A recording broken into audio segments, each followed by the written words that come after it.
Film on autoriõigusega kaitstud audiovisuaalne teos, mis sisaldab endas nii pilti kui heli. Filmi võib pidada üheks kujundlikumaks ja meelelahutuslikumaks viisiks tuua meieni mõni lugu. Film ei sünni iseenesest, see on loometöö, millesse on panustanud oma aja ja oskused suur hulk inimesi. Ning kuigi vaataja näeb vaid näitlejate tööd, on filmi loomise taga ka režissöör, stsenarist, filmimuusika autorid, operaatorid, kunstnikud, kaskadöörid, eriefektide tegijad ning paljud teised.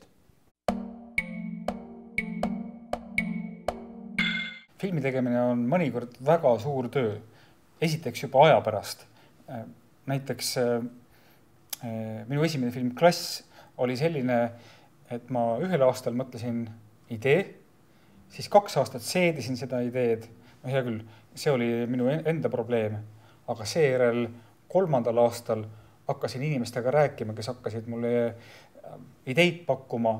4. aastal kirjutasin ja 5. aastal toimusid võtted ja 6. aastal tuli film välja. Filmidest äraelamine on väga keeruline asi. Üldiselt Ameerikas on see enam-vähem võimalik, Euroopas on juba väga-väga raske. Euroopas on põhimõtteliselt süsteem selline, et natukene riik alati aitab.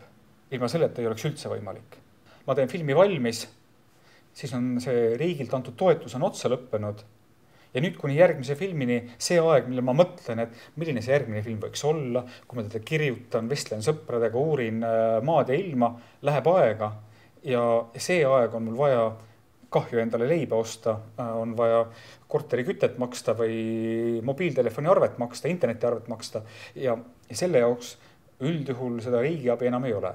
Mis siis nagu alles jääb see, et film läheb kinno ja ma saan kinopiletite pealt näiteks 25% endale. Või film ostetakse ära televisiooni, ma saan sealt natukene raha. Või film läheb DVD-de peale, inimesed ostavad ja ma saan sealt ka näiteks 10%. Enamalt jaolt see tähendab seda, et seda raha režissöörine jõuab suhteliselt vähe. Ja sealt ongi siis küsimus, et kui mulle seda raha kinopilitite juurest ei tule, siis ma väga tihti ei tea, mida teha. Ma tean, et väga paljud teised režissöörid lihtsalt vahetavad ametit. Ma eelistaks, et mulle annaks raha see vaataja, kellele mu film meeldis, kui et ma läheksin kusagilt käsi pikalt ees kerjama. Minu enda juhtus ka selline lugu, et kui ma olin noorem, siis mõnda aega ma ikkagi hea meelega vaatasin filme, kust iganes ma need filmid kätte sain. Kuni ühel hetkel pärast seda, kui ma olin oma esimesed filmid teinud ja ma sain aru, et tegelikult filmidest äraelamine on niivõrd keeruline, siis ma tegelikult leidsin, et ega seal ikka palju vahet ei ole. Selle raha ma leian alati, et DVD poest osta. Ma tunnen väga paljusid filmitegijaid ja ega mul ei ole nagu ka sellist tunnet, et ma nende filmitegijate oma sõprade ja kolleegide tagant tahaks varastada. Et see, kui ma selle raha neile annan, see tähendab ka seda, et ma ütlen, et ma olen neile tänulik filmi eest. Tasuta ja ilma autori loata filmide üleslaadimine internetti või nende allalaadimine, samuti piraatkoopialt filmide vaatamine ei ole lubatud ega aus käitumine. Filme võib laenutada vastavalt luba omavatelt isikutelt, näiteks videolaenutusest. Nii mõnigi film jääb sündimata ainult seetõttu, et juba loodud filme tarbitakse ebaausal viisil.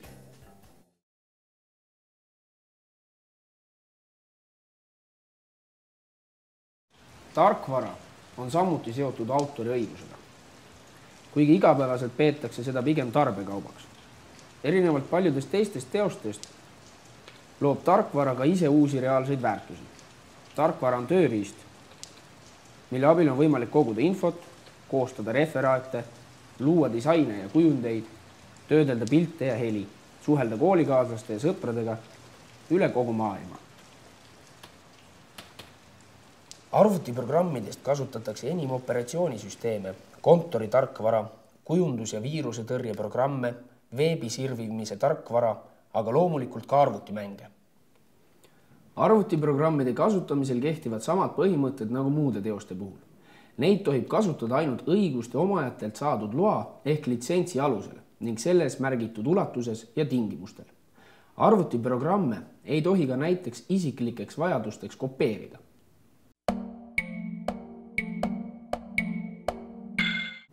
see, miks Skype oli edukas algusest peale, on tegelikult tuleb sellest, et kasutajad tahavad, et asjad oleks võimalikult lihtsad. Ehk siis, et tõmbad internetist endale tarkvaratüki, installeerid selle ära, vajutad rohelise nupule ja saadki rääkida ükskõik kellega kuskil maailmas. Et mis tavaliselt selle tagant välja ei paista, on see, et täna töötab meil üle maailma üle 1000 inimese selle kallal, et Skype'i tarkvara üha paremaks arendada. Väga palju läheb tööd sellesse, et kuidas see tehniline keerukus kasutajast ära peita ja kuidas see teha nii lihtsaks. Nagu ikka mis tahes toote tegemisel, nii ka tarkvara puhul kõige alguses on idee.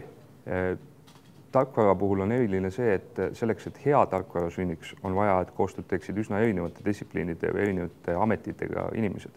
Et kõige rohkem paistavad tavaliselt välja tehnoloogid, kes oskavad hästi matemaatikat ja tunnevad algoritmiteooriat ja arvutiteadusi ja seda, kuidas panna masinaid tegema seda, mida sa tahad. Aga lisaks neile on vaja ka disainerid, kes hoolitsevad asja kasutusmugavuse eest ja visuaalse väljanägemise eest. Ja kõikide nende inimeste koostöös sünnib plaan, mida looma hakatakse. Kui on see plaan koos, siis hakatakse otsest tarkvara kirjutama. Ehk siis, et asuvad tööle inimesed, kes reaalselt toodavad koodi. Ja lisaks nendele osalevad seal protsessis veel testijad, kes pärast hoolitsevad, et tuli välja see asi, mida plaaniti ehitada. Inimesed, kes hiljem juba välja lastud tarkvara igapäevase toimimise eest hoolitsevad, jälgivad, et kasutajatel oleks võimalikult vähe probleeme ja kui need tekivad, et need saaksid kiiresti lahendatud. Kunagi oli ajalooliselt väga lihtne vaade, et tarkvara maksab raha ja siis, kui sa oled sellest maksnud, siis on see legaalne ja kui sa ei ole maksnud, siis see ei ole legaalne. Tänapäeval see pilt pisut keerulisem, et näiteks Skype'i tarkvara ei maksa raha ja igaüks selle võib internetist alla laadida. Küll aga iga tarkvaraga, kas see on tasuta või tasuline, tuleb kaasa tavaliselt selline juhend või tingimused, mis ütlevad, kuidas kasutaja tohib seda tarkvara kasutada. Ehk siis tegelikult selleks, et olla kindel, et see käitumine on legaalne, tuleks seda dokumenti lugeda ja vaadata, mida on lubatud teha, mida mitte. Mõnda tarkvara tohid kopeerida sõbrale, mõnda ei tohi ja see võib olla tihtipeale väga erinev. Üks asi, mis on alati selge, on see, et ükskõik, kas see tarkvara on tasuta või tasuline, selle taga töötavad inimesed, kas nad teevad seda palgatööna ja teenivad sellega raha või nad teevad seda vabatahtliku tööna või hoopis akadeemilisest huvist mingisuguse probleemi lahendamise vastu. Et alati tasub mõelda sellele, et tarkvara tegi mingi konkreetne inimene ja seega vastu tulla sellele, mida tema palub, et sa tema tarkvara kasutades silmas peaksid. Kas on siis raha maksmine või hoopis, ma ei tea, võib-olla hea sõna levitamine tema tegevuse kohta. Tarkvara piraatlus on kahjulik nii tarkvara loojatele kui kogu ühiskonnale, sest loomata jäävad paljud töökohad ja riigile laekub vähem makse. Piraattarkvara kasutamine võib tekitada palju halba ka kasutajale endale. Sellega võivad kaasa tulla nuhk ja pahavarad, mis saadavad sinu paroole ja pangakoode kurjategijatele, kes neid siis isukalt kasutama hakkavad.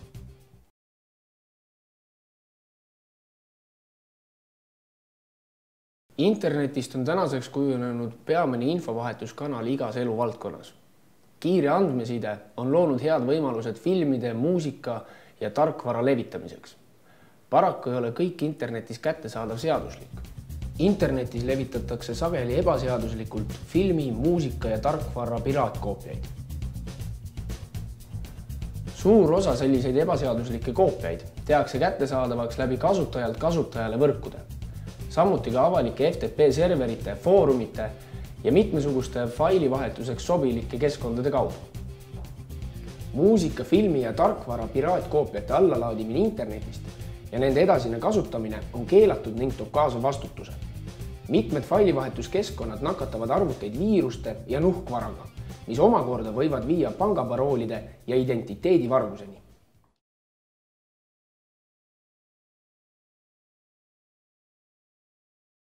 Me tahame ju, et kinodes oleksid uued filmid, loodaks uut muusikat ja saaks käia kontserditel. Et poodides oleksid uued arvutimängud, iPadid, raamatud. Aga et kõike seda luua, on vaja intellektuaalomandit väärtustada ja kaitsta. Kui looja ei saa oma loomingu kasutamise eest tasu, siis ei ole tal enam võimalik luua uusi teoseid või tehnoloogiaid. Intellektuaalomandi väärtustamine tagab paremad tooted ja teenused ning majanduslikku kasu ja sotsiaalsed hüved. Makse laekub rohkem, juurde tuleb uusi töökohti, see omakorda võimaldab rohkem toetusi kultuurile ja haridusele. Intellektuaalomandi õiguste rikkumisel on väga tõsised tagajärjed ning see toob kaasa süüteo vastutuse. Süüteo vastutus tähendab rikkujale vangistust või rahatrahvi ning süüteo toimepanemise vahendi, näiteks arvuti, konfiskeerimist.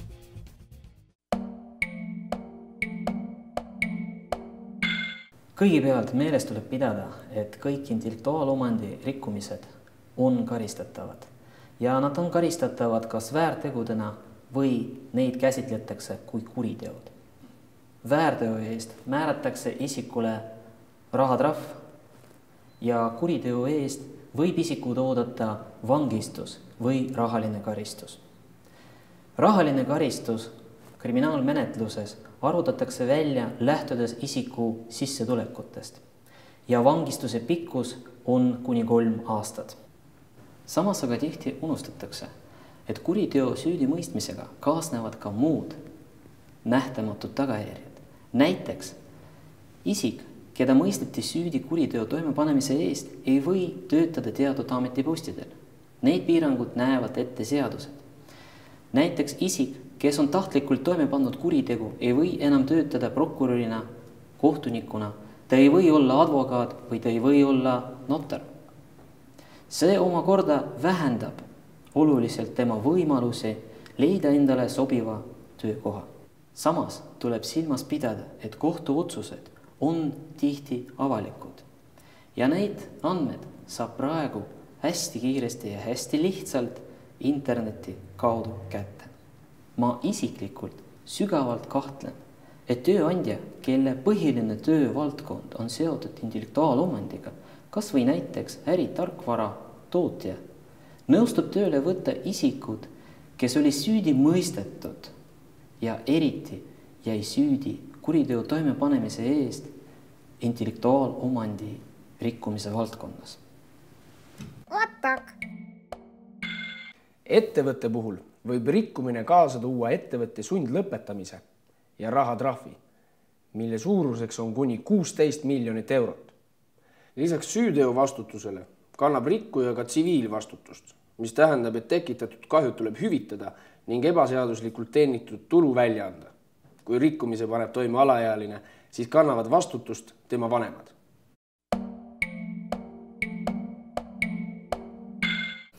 Politsei menetluses on olnud väga palju intellektuaalomandi rikkumisega seotud kuritegusid ja väärtegusid. Võib öelda, et keskmiselt iga nädal alustatakse üks uus menetlus, mis on seotud selle intellektuaalomandi rikkumisega. Tooni annavad just siis erinevate piraatkoopiate valmistamine ja müük, kus valmistatakse piraatkoopiaid filmidest, muusikast, tarkvarast. Samuti on väga levinud erinevate kaubamärkidega tähistatud ja võltsitud riiete, jalatsite ja aksessuaaride müügiks pakkumine. Politsei kogub tõendeid erinevate menetlustoimingutega nagu ülekuulamised, läbiotsimised, vaatlus. Ekslik on arvata, et näiteks filmi või muusikapala internetis üles allalaadimisega jäädakse anonüümseks. Internetti jäävad jäljed, mida politsei fikseerib tõenditena.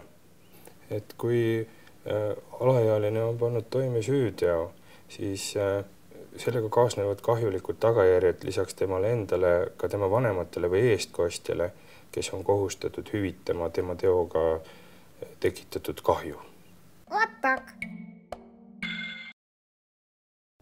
Päris karm värkas pole. Niisiis, ära rikku seadust.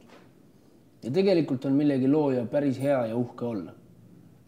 Ning kõige tähtsam, austa teiste õigusi, nagu sa tahad, et sinu õigusi austataks.